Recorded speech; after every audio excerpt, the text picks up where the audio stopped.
नमस्कार दोस्तों, SSC GD 2024 के 21 फरवरी फर्स्ट शिफ्ट के सभी क्वेश्चनों को इसमें रिवाइज करेंगे और उनसे संबंधित जितने भी क्वेश्चन नेक्स्ट शिफ्टों में आ सकते हैं उन सभी को भी इसमें रिवाइज करेंगे। तो पहला क्वेश्चन आया था, लावणी किस भारतीय राज्य का प्रसिद्ध लोक नृत्य है? ये है महाराष्ट्र का। इसके अलावा महाराष्ट्र के जो अन्य लोक नृत्य हैं उन्हें भी जानते हैं। धनगिरी गाजा, कोली नृत्य, पौदास, तमाशा और lezim. Next question, Dilip trophy का संबंध किस खेल से है? यह है क्रिकेट से और यह एक घरेलू प्रथम श्रेणी क्रिकेट प्रतियोगिता है। क्रिकेट से संबंधित अन्य ट्रॉफियां हैं जो हैं आईसीसी क्रिकेट विश्व cup, Asia cup, Irani trophy, Ranji trophy, Ashes cup, CK Naidu trophy, Deodhar trophy, विजयडन ट्रॉफी, विजय हजारे ट्रॉफी। ये संबंधित हैं क्रिकेट से। नेक्स्ट क्वेश्चन आया था, उस्ताद बिस्मिल्लाह खान का संबंध किस वाद्य यंत्र से था? इनका संबंध था शहनाई वादक से और इन्हें जो भारत रत्न का जो पुरस्कार है वो 2001 में दिया गया था। पद्म विभूषण 1980 में मिला था और पद्मश्री 1961 में मिला था। और जो संगीत नाटक अकादमी पुरस्कार है यह इन्हें 1956 में दिया गया था। इनके बारे में जो इम्पोर्टेंट फैक्ट्स है वो है 15 अगस्त 1947 को, जिस समय भारत आज़ाद हुआ था, तो पंडित जवाहरलाल नेहरू ने उस्ताद बिस्मिल्लाह खान को लाल किले में शहनाई बजाने के लिए आमंत्रित किया था। नेक्स्ट क्वेश्चन आया था, 2011 की जनगणना के अनुसार सबसे कम महिला साक्षरता दर वाला राज्य कौन सा है?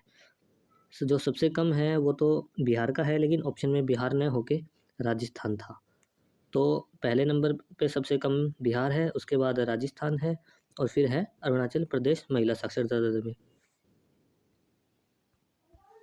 नेक्स्ट क्वेश्चन आया था, वित्त आयोग का उल्लेख किस अनुच्छेद में मिलता है? अनुच्छेद 280 में वित्त आयोग का उल्लेख मिलता है और भारतीय राष्ट्रपति द्वारा भारतीय संविधान के अनुच्छेद 280 के तहत वित्त आयोग की स्थापना की गई थी। इम्पोर्टेंट फैक्ट्स हैं, 1951 में वित्त आयोग बना था और इसके अध्यक्ष हैं केसी नियोगी। 15 में जो वित्त आयोग अध्यक्ष है वो होते हैं नंद किशोर। अभी 16वां वित्त आयोग चल रहा है तो इसके अध्यक्ष हैं अभी doctor Arvind Panagariya. Next question आया था, सरोजिनी नायडू ने कांग्रेस के किस अधिवेशन की अध्यक्षता की थी? सरोजिनी नायडू ने की थी कानपुर अधिवेशन की अध्यक्षता, जो कि 1925 में हुआ था। सरोजिनी नायडू कांग्रेस की पहली महिला अध्यक्ष थी और चित्तरंजन दास ने भारतीय राष्ट्रीय कांग्रेस के 1922 में गया जो है बिहार में, गया अधिवेशन की अध्यक्षता की थी। मोतीलाल नेहरू ने भारतीय राष्ट्रीय कांग्रेस के 1928 के कलकत्ता अधिवेशन की अध्यक्षता की थी। वल्लभ भाई पटेल ने भारतीय राष्ट्रीय कांग्रेस के 1931 के कराची अधिवेशन की अध्यक्षता की थी। कांग्रेस की जो स्थापना है ये 28 दिसंबर 1885 को हुई थी। इसके संस्थापक थे A.O. ह्यूम। इसके पहले अध्यक्ष थे W.C. बनर्जी और गवर्नर जनरल थे उस टाइम पे लॉर्ड डफरेन। नेक्स्ट क्वेश्चन आया था, नृत्य के क्षेत्र में दिया जाने वाला सबसे बड़ा पुरस्कार कौन सा है? संगीत नाटक अकादमी पुरस्कार। कला के क्षेत्र में लोगों को दी जाने वाला सर्वोत्तम पुरस्कार है। इम्पोर्टेंट है, स्थापना इसकी जो है 31 मई 1952 को हुई थी मानव संसाधन विकास मंत्रालय के द्वारा। नेक्स्ट क्वेश्चन आया था, अखंड भारत में इनमें से कौन कौन से देश भारत का हिस्सा हुआ करते थे? तो अफ़गानिस्तान, श्रीलंका, नेपाल, ईरान, मलेशिया, तिब्बत और Bangladesh, Bhutan, Myanmar, Thailand, Cambodia, Indonesia और पाकिस्तान, ये सभी अखंड भारत का हिस्सा हुआ करते थे। लेकिन जो ऑप्शन में था वो थे बांग्लादेश और पाकिस्तान, ऑप्शन में दिए गए थे। नेक्स्ट क्वेश्चन था, महाराष्ट्र सरकार ने 2023 में उद्योग रत्न पुरस्कार से किसे सम्मानित किया है? आंसर है श्री रतन टाटा जी उद्योग रत्न से सम्मानित किया गया है। नेक्स्ट क्वेश्चन आया था, भारत के संविधान का अनुच्छेद 20 किससे संबंधित है? यह अपराधों के लिए सजा के संबंध में संरक्षण से संबंधित है। इसके अलावा एक और इम्पोर्टेंट है अनुच्छेद 21, यह जीवन और व्यक्तिगत स्वतंत्रता की सुरक्षा की गारंटी देता है। इसके अलावा इसे प्राण एवं दैहिक स्वतंत्रता भी कहा जाता है।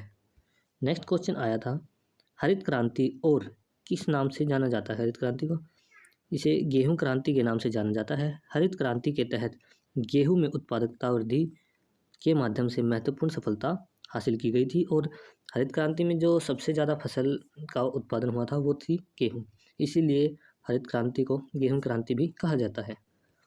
नेक्स्ट क्वेश्चन आया था, हर्षवर्धन के समय में राजस्व को कितने भागों में बांटा गया था? राजस्व को 4 भागों में बांटा गया था।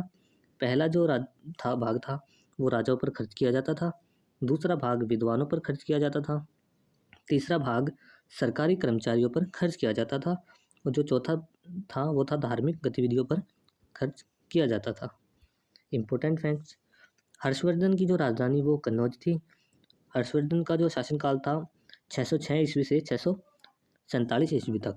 इसके जो राज दरबारी कवि थे बाणभट्ट थे, और हर्षचरित जो पुस्तक है उसके रचयिता भी बाणभट्ट थे। हर्षवर्धन का जो वंश था वो था पुष्यभूति वंश।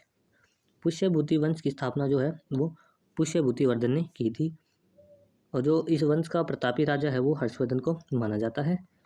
इन्हीं के टाइम में चीनी यात्री हुएंग त्यांग युआन च्वांग, एक चीनी बौद्ध तीर्थ यात्री भारत आया था। नेक्स्ट क्वेश्चन था, लोसर महोत्सव किसके उपलक्ष्य में मनाया जाता है? जो लद्दाख का जो नववर्ष होता है उसके उपलक्ष्य में 15 दिनों के लिए लोसर उत्सव मनाया जाता है। इसके अलावा लद्दाख के अलावा यह जो तिब्बत के जितने भी एरिया हैं, अरुणाचल प्रदेश या फिर तिब्बत, उन सभी में लोसर उत्सव मनाया जाता है। इससे रिलेटेड एक और है लोसांग। जो लोसांग है वो सिक्किम में मनाया जाता है और लोसर लद्दाख में मनाया जाता है। नेक्स्ट क्वेश्चन था, अनाका अलकामोनी का संबंध किस खेल से है? ये एक भारतीय स्क्वैश खिलाड़ी हैं। इनके अलावा दीपिका पल्लिकल और जोशना चिनप्पा, अपराजिता बालमुकुंद, ये भी स्क्वैश से संबंधित है। नेक्स्ट क्वेश्चन आया था, सापेक्षता का सिद्धांत किसने दिया था? आंसर है अल्बर्ट आइंस्टाइन ने 1905 में दिया था। नेक्स्ट क्वेश्चन आया था, किस खेल में भाग लेने वाले किसे खेल में भाग लेने वाले को मुक्केबाज कहा जाता है? इसका आंसर था बॉक्सिंग। बॉक्सिंग में भाग लेने वाले को मुक्केबाज कहा जाता है। आगे हैं जो क्वेश्चन है वो हैं हिंदी के। रात्रि का पर्यायवाची पूछा गया था। इसका पर्यायवाची होता है रैन, रजनी, यामिनी, तमी, निशी, निशा, त्रियामा, विभारी, क्षणदा, शर्वरी, रात आदि रात्रि के पर्यायवाची होते हैं। नेक्स्ट क्वेश्चन आया था, जीवन दान का विलोम शब्द क्या है? जीवन दान का मृत्युदान। नेक्स्ट क्वेश्चन आया था, गोस्वामी का तद्भव रूप क्या होता है? गोसाई, गोसाई या फिर गोस्वामी आदि गोस्वामी के तद्भव होते हैं।